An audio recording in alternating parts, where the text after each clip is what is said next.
اعوذ باللہ من الشیطان الرجیم بسم اللہ الرحمن الرحیم۔ جیسا کہ سب کو معلوم ہے کہ چند دنوں میں ہی رمضان المبارک کا بابرکت مہینہ شروع ہو جائے گا۔ اللہ سبحانہ و تعالیٰ سے دعا ہے کہ وہ ہمیں رمضان المبارک کا مہینہ دیکھنا اور اس میں روزے رکھنا اور توبہ کرنے کی توفیق عطا فرمائے، آمین۔ اسی حوالے سے روزوں کی فضیلت صحیح الاسناد احادیث کی روشنی میں پیش کرنے جا رہا ہوں۔ رمضان کا مہینہ بڑی فضیلت و اہمیت کا حامل ہے۔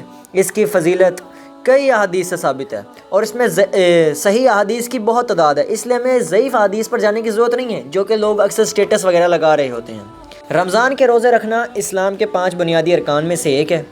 اسی مہینے میں قرآن مجید کا نزول ہوا، جیسا کہ اللہ سبحانہ و تعالیٰ نے سورہ بقرہ میں ارشاد فرمایا ہے، شہر رمضان الذی انزل فیہ القرآن، جس کا مطلب تو بعض علماء و مفسرین نے یہ بیان کیا ہے کہ سب سے پہلی وحی جو غار حرا میں بصورت جبرائیل علیہ السلام یعنی کہ اقرأ بسم ربک الذی خلق یہ نازل ہوئی، وہ رمضان المبارک کا مہینہ تھا۔ اور دوسرا معنی جو مفسرین اور علماء نے لیا ہے وہ یہ کہ رمضان المبارک میں پورا کا پورا قرآن مجید لیلۃ القدر کی رات کو لوح محفوظ سے آسمان دنیا پر اتارا گیا، اور لیلۃ القدر رمضان کے آخری عشرے کی طاق راتوں میں سے کوئی ایک رات ہوتی ہے۔ یہ کوئی اسپیسیفک ایک رات نہیں ہوتی، بلکہ اس کی سیلیبریشن اللہ سبحانہ و تعالیٰ نے ہر سال ڈیفرنٹ رکھی ہے۔ لیلۃ القدر ہی کی نسبت اگر دیکھیں تو اسی ماہ میں لیلۃ القدر ہوتی ہے، جس کی بابت اللہ سبحانہ و تعالیٰ نے فرمایا، لیلۃ القدر خیر من الف شہر، لیلۃ القدر 1000 مہینوں سے بہتر ہے۔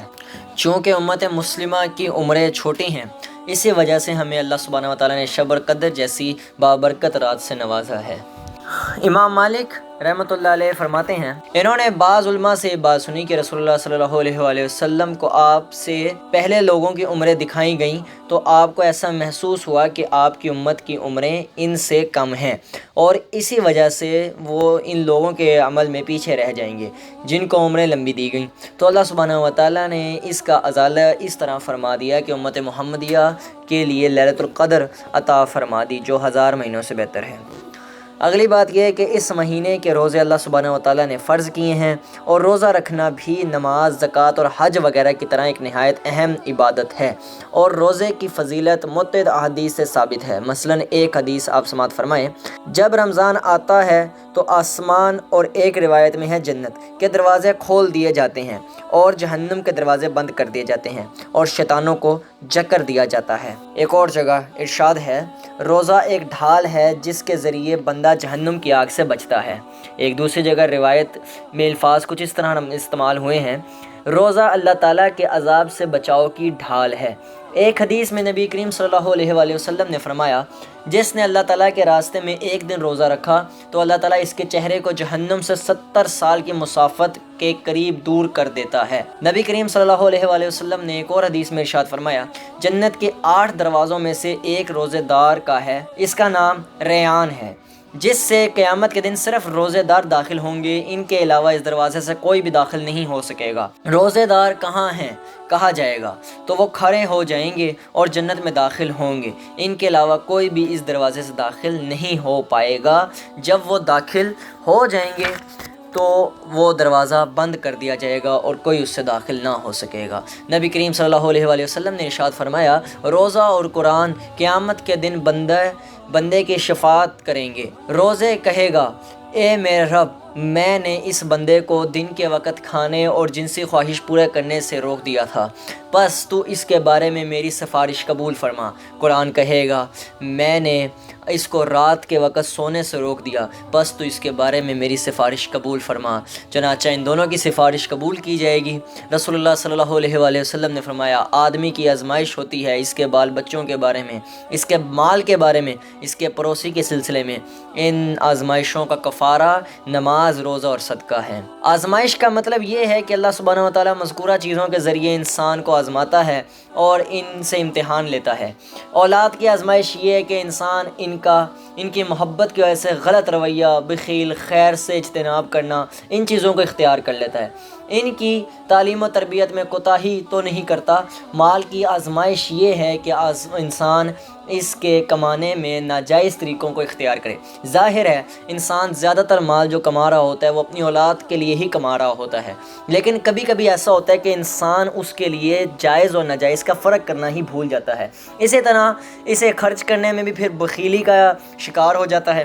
پڑوسی کی آزمائش یہ کہ انسان اس کے آرام اور راحت کا خیال رکھتا ہے یا نہیں رکھتا، اس کے دکھ درد میں اس کا معاون اور دست باز بنتا ہے یا نہیں بنتا۔ ان ذمہ داریوں کی ادائیگی میں جو کوتاہیاں انسان سے ہوتی ہیں، نماز، روزہ اور صدقہ خیرات ان کا کفارہ بن جاتے ہیں اور کوتاہیوں کا ازالہ ہو جاتے ہیں، کیونکہ اللہ سبحانہ و تعالیٰ کا فرمان ہے نیکیاں برائیوں کو دور کر دیتی ہیں۔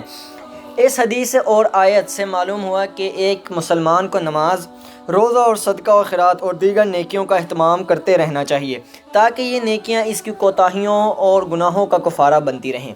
نبی کریم صلی اللہ علیہ وآلہ وسلم نے فرمایا، روزے دار کے لیے دو خوشیاں ہیں جن سے وہ خوش ہوتا ہے، ایک جب وہ روزہ کھولتا ہے تو خوش ہوتا ہے، اور دوسری خوشی وہ ہے جب وہ اپنے رب سے ملے گا تو اپنے روزے کی وجہ سے خوش ہو جائے گا۔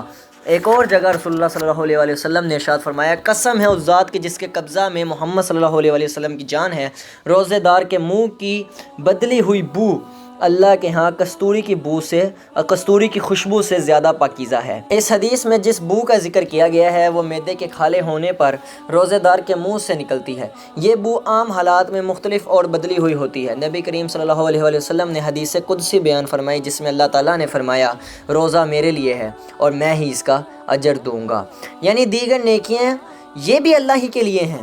یہ ضابطہ بیان کر کے اللہ سبحانہ و تعالیٰ نے صرف یہ بیان کیا ہے کہ نیکی کا صلہ کم از کم 10 گنا اور زیادہ سے زیادہ 700 گنا ملتا ہے۔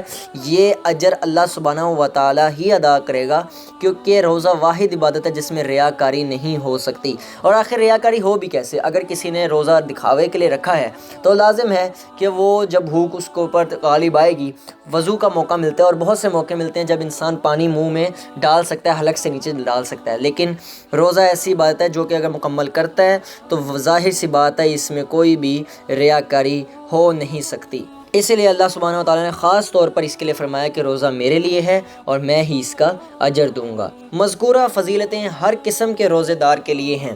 اسی طرح اللہ سبحانہ و تعالیٰ کے خاص بندے صرف رمضان ہی کے فرضی روزے نہیں رکھتے، بلکہ وہ نبی علیہ السلام کی سنتوں کا خیال رکھتے ہوئے نفلی روزے بھی رکھتے ہیں، جیسا کہ نبی علیہ السلام کا معمول تھا۔ آپ صلی اللہ علیہ وآلہ وسلم کا معمول تھا کہ ہر سوموار اور جمعرات کو روزہ رکھتے تھے، ہر مہینے کے ایام بیض میں یعنی 13، 14 اور 15 تاریخ کا روزہ رکھتے تھے، ماہ شعبان کے ایام کے کثرت سے روزے رکھا کرتے تھے۔